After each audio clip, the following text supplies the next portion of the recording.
Selamat siang semuanya. Di sini kami ingin memaparkan materi kami yang berjudul Hilangnya Korupsi di Bumi Pertiwi. Yang pertama, izinkan kami memperkenalkan kelompok kami. Mulai dari saya, nama saya Petrus Billy Channel dengan NIM 311230052. Nama saya Elizabeth Apriliani Poso dengan NIM 311230009. Saya Kristina Sintiana Moago, NIM 311230032. Saya Maria Paskawati Mukusada, NIM 311230012. Saya Antonio Orlando Subhanudita, NIM 311230006. Saya Silverius Bereseran, NIM 311230003. Oke, sekian. Selamat datang di materi kami.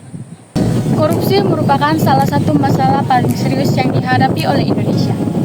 Sejak reformasi pada tahun 1998, meskipun telah berbagai upaya untuk memberantas korupsi, praktik ini masih merajalela di berbagai sektor kehidupan, baik di pemerintahan maupun swasta. Adapun tujuan dari pemaparan materi kami ingin meningkatkan kesadaran tentang pentingnya pemberantasan korupsi dan memperkenalkan langkah-langkah konkret yang dapat diambil untuk mengurangi korupsi di masyarakat kita. Apa itu korupsi? Korupsi didefinisikan sebagai tindakan penyalahgunaan kekuasaan untuk kepentingan pribadi.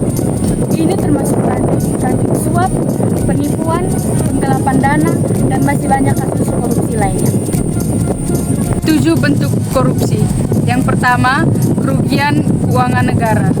Kerugian keuangan negara merupakan perbuatan penyalahgunaan kewenangan untuk memperkaya diri sendiri, orang lain, atau suatu korporasi. Contohnya, korupsi yang merugikan keuangan negara dalam jumlah besar ialah kasus korupsi BTS. Yang kedua, suap menyuap. Suap menyuap merupakan tindakan atau perbuatan menjanjikan atau memberi sesuatu kepada ASN, hakim, advokat, penyelenggara negara agar si penerima mau berbuat sesuatu atau tidak melakukan apapun dalam jabatannya. Contoh kasus korupsi suap menyuap di Indonesia adalah kasus mantan Menteri Kelautan dan Perikanan Edi Prabowo, yaitu kasus ekspor benur pada 2020. Yang ketiga, penggelapan dalam jabatan.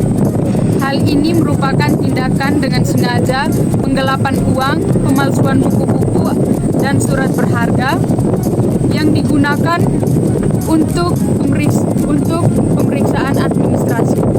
Contoh kasus korupsi penggelapan uang di Indonesia, salah satunya yaitu kasus 3 pegawai negeri di Multimedia Training Center, Yogyakarta.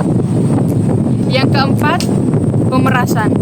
Pemerasan merupakan tindakan yang dilakukan oleh seorang pegawai negeri atau penyelenggara negara dengan cara menyalahgunakan kekuasaannya untuk menguntungkan diri sendiri atau orang lain.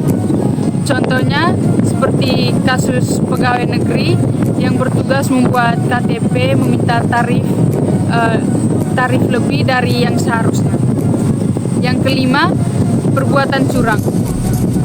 Perbuatan curang merupakan tindakan sengaja yang dilakukan untuk kepentingan pribadi dan dapat membahayakan orang lain. Contohnya seperti pemborong yang melakukan perbuatan curang pada saat membuat gedung pemerintahan. Yang keenam, benturan dalam kepentingan pengadaan. Ini merupakan tindakan dengan sengaja ikut serta dalam suatu kegiatan pengadaan, pemborongan, atau persewaan. Biasanya ini sering dilakukan oleh pegawai negeri atau penyelenggara yang bertugas mengurus atau mengawasi. Contohnya kasus korupsi pengadaan seperti kasus Setia Novanto pada 2017 lalu dalam pengadaan IKTP. Yang ketujuh, gratifikasi. Gratifikasi merupakan pemberian barang kepada pegawai negeri atau penyelenggara negara yang dianggap sebagai pemberian suap jika berhubungan dengan jabatannya atau yang berlawanan dengan kewajiban tugasnya. Contohnya seperti kasus Kepala Bea Cukai Makassar, Andi Pramono, yang menerima gratifikasi terkait pengurusan kepabean impor saat bekerja sebagai pegawai bea cukai. Dampak kasus korupsi dibagi atas 3. Yang pertama dampak ekonomi. Melambatnya pertumbuhan ekonomi karena para investor enggan masuk ke dalam negeri yang tingkat kasus korupsinya tinggi. Dan yang kedua dampak sosial politik.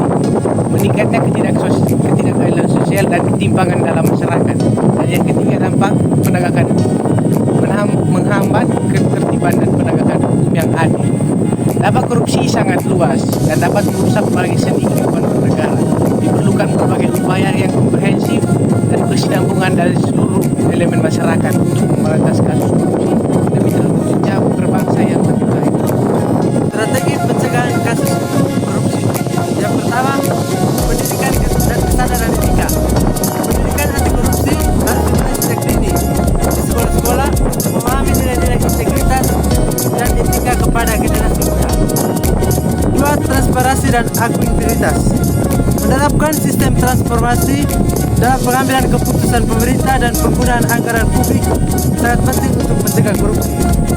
Yang ketiga, penguatan institusi anti korupsi.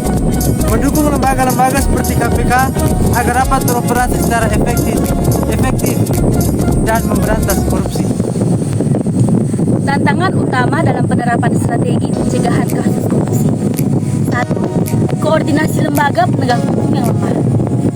Koordinasi antara lembaga penegak hukum seperti Komisi Pemberantasan Korupsi, kepolisian, dan kejaksaan seringkali tidak optimal. Hal ini dapat menyebabkan tumpang tindih, kewenangan, dan inkonsistensi dalam penanganan kasus korupsi.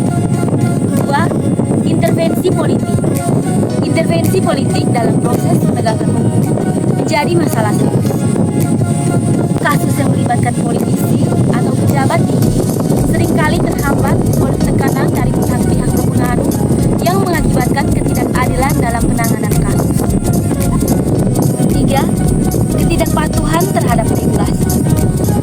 Banyak pihak masih mengabaikan peraturan yang ada, baik di sektor publik maupun swasta. Ketidakpatuhan ini menciptakan tantangan besar dalam upaya pemberantasan korupsi. 3. Budaya organisasi transparan, yakni membangun budaya organisasi yang berbasis pada integritas, transparansi, dan akuntabilitas di semua lembaga pemerintahan dan lembaga penegak hukum. 4. Partisipasi masyarakat aktif, yakni proses pengawasan dan pelaporan. Melibatkan masyarakat dalam proses pengawasan dan pelaporan terhadap tindakan korupsi melalui mekanisme yang mudah dan dapat diakses dengan aman. 5. Kesadaran kolaboratif, yakni meningkatkan kesadaran kolektif dan kerjasama antara pemerintah, lembaga anti korupsi, dan masyarakat untuk bersama-sama menjaga nilai-nilai integritas.